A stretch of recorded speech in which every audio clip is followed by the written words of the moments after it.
treating. Also, the sheer amount of effort exerted to erect all the sign clumpage in the foliage. Be very, very quiet.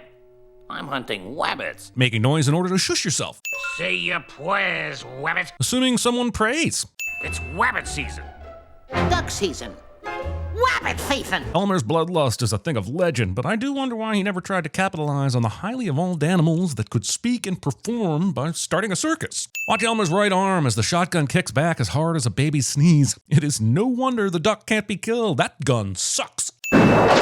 Bugs cheating and giving Daffy 19 points when the scale is only 1 to 10. This entirely too tall table that makes all the adults appear prepubescent, as if the children watching will feel more akin to a room full of adults in suits if they appear a few inches shorter. The action department spared no expense to upend the pencils when a better idea would have been to shatter all the glassware on the table. Somehow the liquid mess ends up entirely on the cartoon figure, while the human is only thwacked with an ear of corn. Hey, DJ, how'd your tryout go? Dick Miller is in a Joe Dante film cliché. Roger Corman is in a Joe Dante film cliché. That lights, that conditioning, that stereo. None of these look like a stereo. Where's the slot for the CD? And if you're asking the question, what is a CD? Get the f*** off my lawn.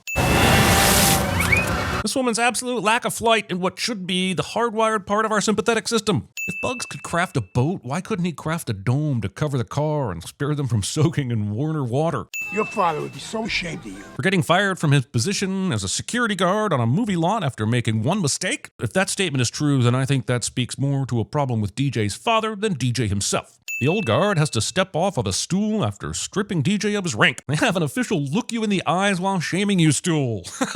What kind of performance do you call that? You made me sound like a total space cadet, man. So in a world where animated characters are alive, Hollywood is still doing live-action remakes? That's super f***ed. It's the animated version replacing a live actor with AI. If you like Goof on Me in the sequel, I'm coming after you. Looney Tunes, back in action, does not deliver on showing us Shaggy coming after Matthew Lillard after watching Scooby-Doo 2 Monsters Unleashed 1 year later. There are some areas of the script I think we need to address. There's no heart, no cooperation, nobody learns anything. And this is the VP of Comedy's job to address? Why? And they say we get Daffy back.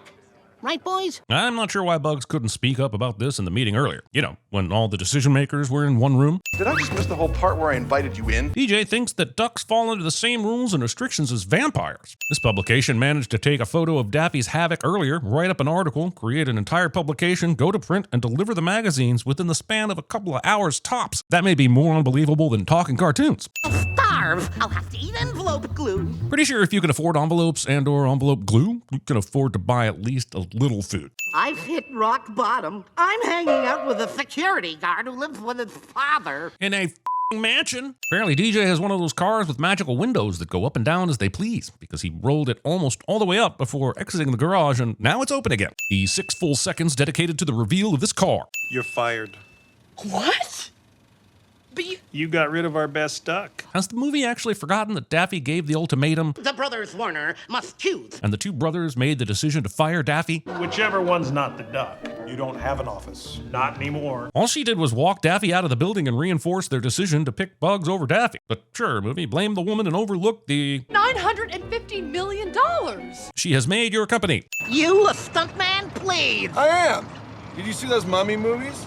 I'm in them more than Brendan Fraser is. This kind of meta-commentary makes me remember this episode of Walker, Texas Ranger, where Walker, James, and Alex were talking about who would play who in a movie based on their lives, and then James looked Walker dead in the eye and said Chuck Norris. And f*** you, Looney Tunes back in action, for making me remember that I watched one goddamn episode of Walker, Texas Ranger. That is time I never got back. He's about ready to crack, boss! We will never know what appendage Damian Drake used to pull this man away from the camera. We know it's not his hands or feet, which leaves far more questions than answers, and that is the fault of the movie. Soon the Acme Corporation will tower over all of creation! At least until it and Wile E. Coyote gets Zaslaved in the 2020s.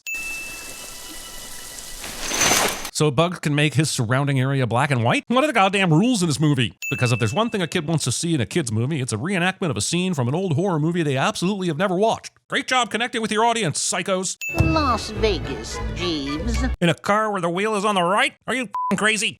Shaken, not stirred, sir. What's even more impressive is that Discount Kit knows the passenger in the car is a rabbit and has a carrot on hand to prove that. Arms at your side, please. Now the car is fully aware of not only the gender, but dress and suit size of its passengers. The magical abilities of this car are completely wasted being stuck in a secret spy's garage. You clean up nice, kid. Calling a grown woman kid. She's not a f***ing baby goat, Bug. Bugs. So Daffy Duck isn't important enough to keep a co-starring gig with Bugs Bunny, but Yosemite Sam has made enough money to own a casino. Daffy is easily the Brad Pitt in the Ocean's 11 equation, and I'm not even sure Sam would make the team. The toon violence in this movie has no real consequence and isn't interesting or entertaining. Remember the danger in Who Framed Roger Rabbit when the toons could be dipped in toon-killing acid? This is just mindless stupidity with mildly interesting acting. It's like unseasoned mashed potatoes atop a basic baked potato. If you've heard her before, you're not here now. Is that supposed to be a compliment? It's this easy to get this close to the talent at Yosemite Sam's casino.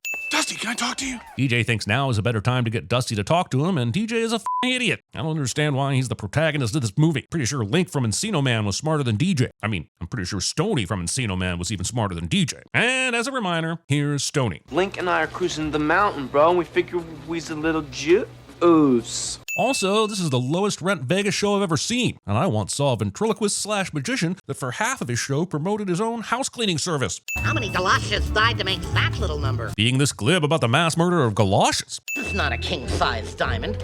This is a queen of diamonds. Daffy would be the duckiest diamond dealer at CinemaSins. There is a horse in the background, and nobody asks why. Fear now, a state of terror.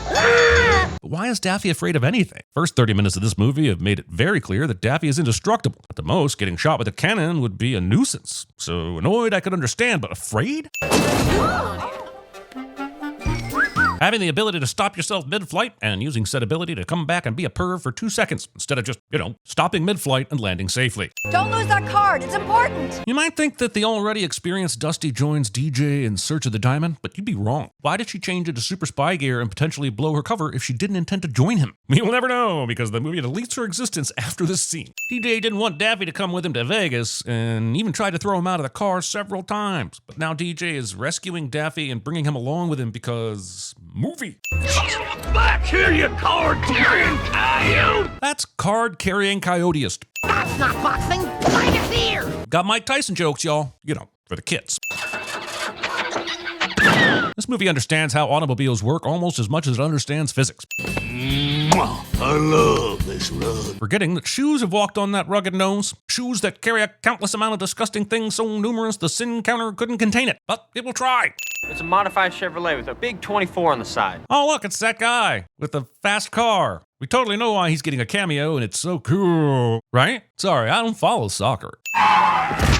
None of the traffic behind Kate comes to a screeching halt, honks, curses, and zooms away with half their body out the window, flipping the bird in this scene. What are you doing, kidnapping me? Considering that's DJ's father's car and Kate technically stole it, I'm not sure Kate has a foghorn leg to stand on here. Looney Tunes back in action did not learn the main lesson from Diamonds Are Forever, and that is that car chases in downtown Las Vegas are never exciting to watch. This is the equivalent of having a car chase during rush hour in New York City. Dynamite? Who has dynamite? Kate lives in a world where animated characters walk and talk amongst humans, but she draws her believability line at someone possessing dynamite.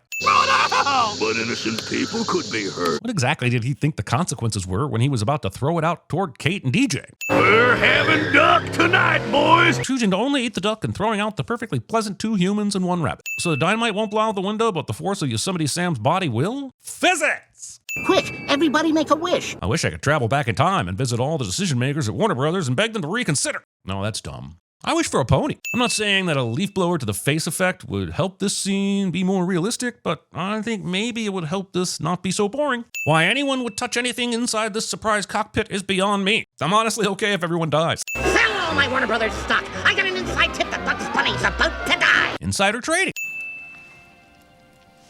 Did she just fall asleep on the hard desert ground instantly? She is a robot! Your tail is on fire. Opting for the reaction rather than the simple putting out of the fire. All you have to do is munch on a carrot and people love you. Bugs does much more than that. Bugs is an entertainer. If he just munched on carrots, we'd hate him because he has human teeth. Wait, why does he have human teeth? Despite being barely covered by the emergency blanket that just so happened to be in the magical spy car, DJ survives the desert's frigid night temperatures. Behold, Walmart makes everything cheaper, even the movies. I'd totally forgotten Steve Martin was even in this movie. And at the very least, this movie could not let me forget that Steve Martin is in it. My son's gonna kick your evil butt. What exactly has Damien witnessed his son do in his entire existence to warrant this kind of confidence? Can we watch that movie? How is Coyote hearing anything on the other end without holes in the phone? See, kids, a long time ago we we had phones shaped like this with an at the ear part and an at the mouth part, where little holes allowed sound to transfer from the device to you and you to the device. Then the sound you made went up the wiggly squiggly bit here into a bass, then through a cactus, then through a series of wires that magically zip around sound waves until they rang through to another person who didn't want to hear from you.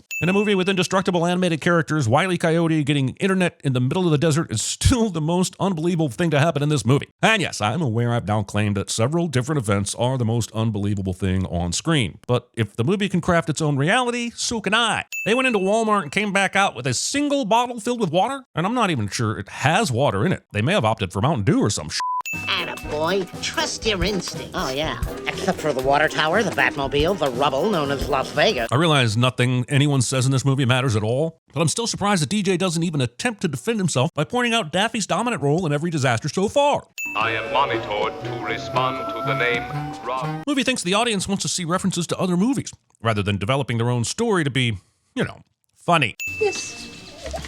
Tickle torture. What is it that you do here exactly anyway? Collect an array of science fiction characters to parade in front of the camera in a failed attempt to keep the audience engaged in a vapid storyline. They're already here. All right. You're next. Having a really fun Kevin McCarthy cameo, but then having that really fun cameo backfire when all it makes me want to do is rewatch Invasion of the Body Snatchers instead of finishing this movie. All right, now, buck up and let's see a little smile. Encouraging the just smile method to turn your day around. Here we are in the I can't tell you what room. The trouble with a movie designed to skate you through scene to scene without much of a plot development is that when there's a choice to point out the act of not naming a room, we assume it's bold laziness rather than an attempt at humor. It is the Acme chairman's goal to turn the population into monkey slaves to manufacture shoddy Acme goods and then change them back to people to buy the stuff. Timu. And remember, no one wants to be turned into a monkey. Speak for your fucking self. Making sure your actors are bent over so they don't block the clearly added in post projector effect, but not making sure they were even in a position to be blocking the projection in the first place.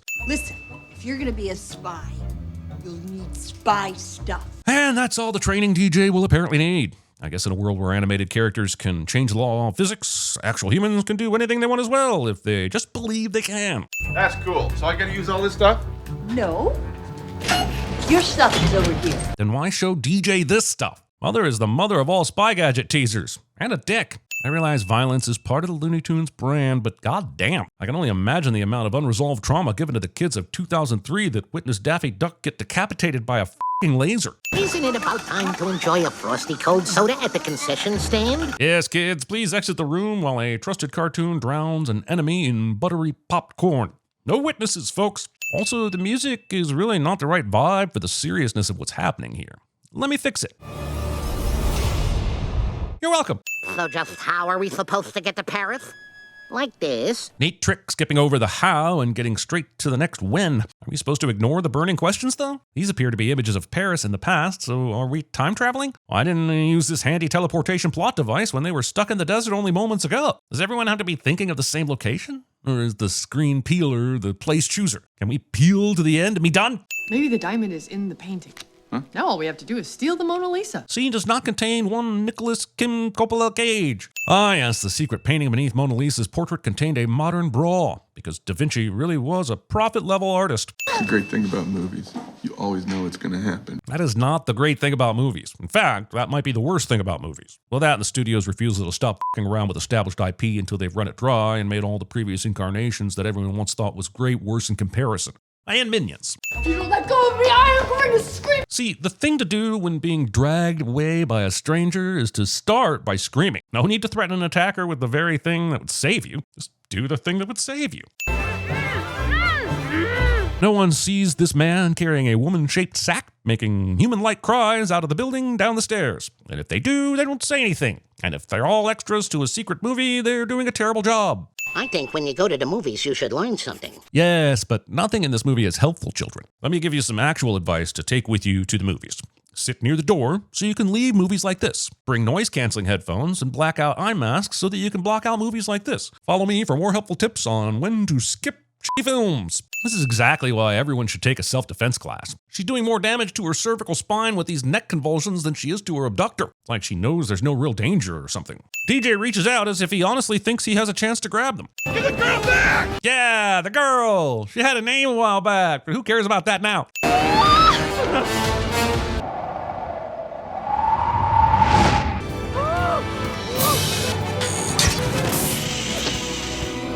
This works. Dear people, I reveal to you the whereabouts of the blue monkey. The logistics of this role feel like Steve Martin said he would do the movie, but only for a boatload of cash, and that he would only film in a single room for 99% of his performance. It's only another 6,000 cubits in this here thick direction.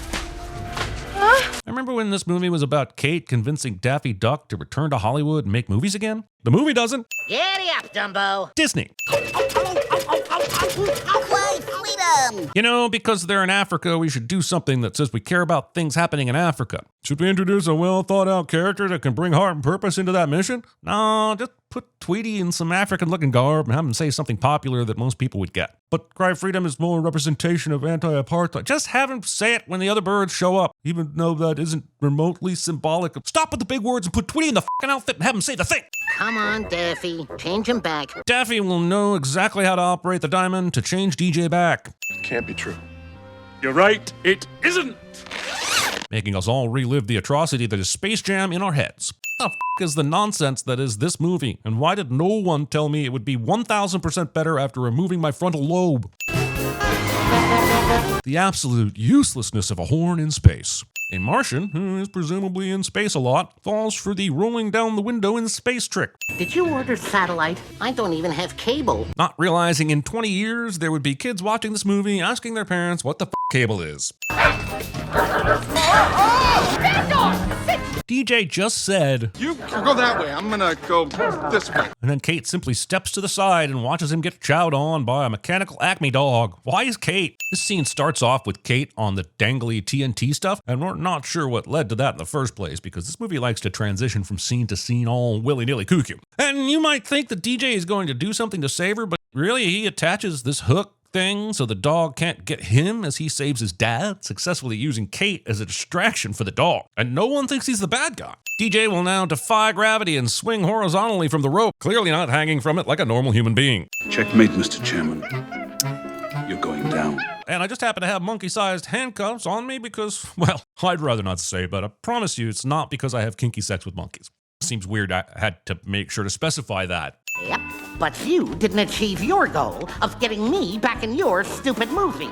Aha! Cut.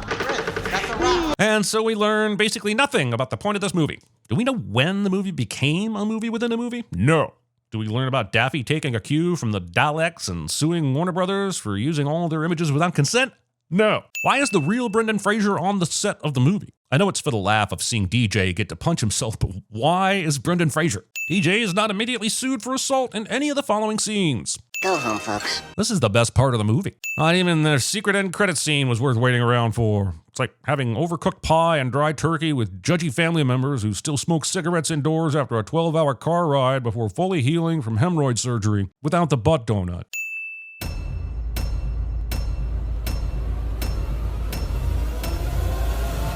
Worst car chase ever. Y'all looking like a bunch of sad sacks. This is G2, people. We writing Gremlins 2. It should be a party with pizza and anchovies, pineapple. I may not be an explorer, or an adventurer, or a treasure seeker, or a gunfighter. I am proud of what I am. And what is that? I am a librarian. You think we get there by midnight? Honey, we're gonna be up 500 by midnight. Dynamite? Who has dynamite? Tragic loss to the art world, let me tell you. Good night, Ned. Good night, Ned. Hi, I'm Debbie Jelinski from the agency. Are you the mom? I believe this is your floor. Man, that'd be cool, huh? Flying squirrel people?